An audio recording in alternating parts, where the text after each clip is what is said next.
C'est qu'à chaque fois qu'on est dans une pièce spécifique, qu'on soit dans un hall, le clubhouse, dans les vestiaires, il faut qu'il se passe quelque chose. Il faut qu'il y ait une émotion qui soit liée à une dramaturgie de la lumière, de la matière, de la géométrie.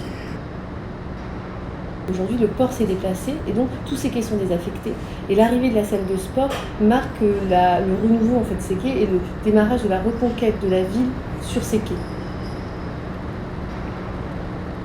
Effectivement, c'est un site assez exceptionnel parce qu'on est au centre de cette agglomération de trois quartiers, vraiment au centre, cœur de Calais, et en même temps dans un endroit un peu un no man's land où il n'y a rien, où il y a de l'étendue, énormément d'horizons, et où on voit trois des quatre flèches qui ponctuent le skyline de Calais. Et donc effectivement, il y a un rapport aussi au patrimoine de Calais qui est visible sur ce site. Et c'est ça que dans la construction de la salle, c'est ce qu'on a voulu, c'est d'offrir des grands panoramas et que n'importe où on se trouve dans la salle, on puisse voir ces flèches et ce skyline. Donc on est à Calais dans la salle.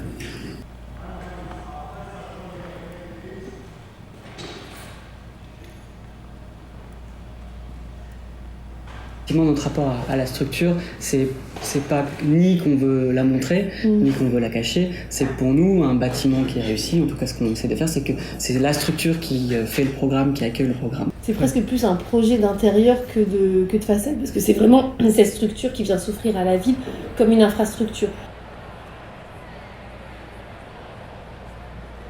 Donc assez vite est venue l'idée de se dire que ces gradins, il fallait qu'ils soient pas du mobilier, mais qu'ils soient structurels, et que finalement ça puisse être la structure de la salle.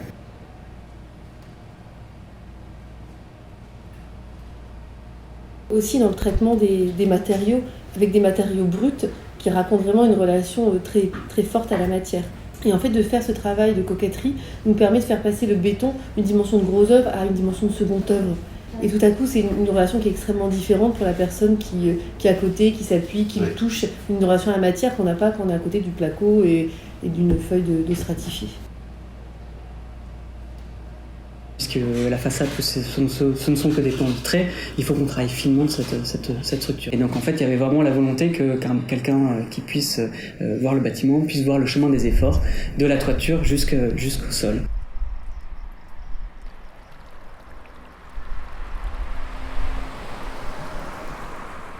C'est vrai que quand on arrive depuis Calais Nord, on voit au travers du bâtiment le skyline qui dépasse. Oui. Voilà. Et donc effectivement, ce qui fait qu'on a un bâtiment qui fait pas front et qui laisse voir au travers, au-dessus de sa façade, et aussi au travers en dessous, au-dessus de sa toiture, pardon, et au travers en dessous, avec l'idée toujours que les parois vitrées, elles sont disposées d'une telle manière qu'on puisse toujours voir au travers le bâtiment ce qui se passe la ville derrière.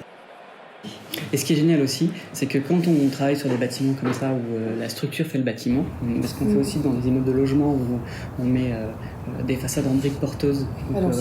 À l'ancienne, en fait, la brique, elle fait pas façade et la structure fait façade. C'est qu'on a aussi des gestes les gens qui la font, les compagnons, les entreprises, en fait, quand ils construisent la structure, ils construisent l'image du bâtiment. Donc il y a un investissement aussi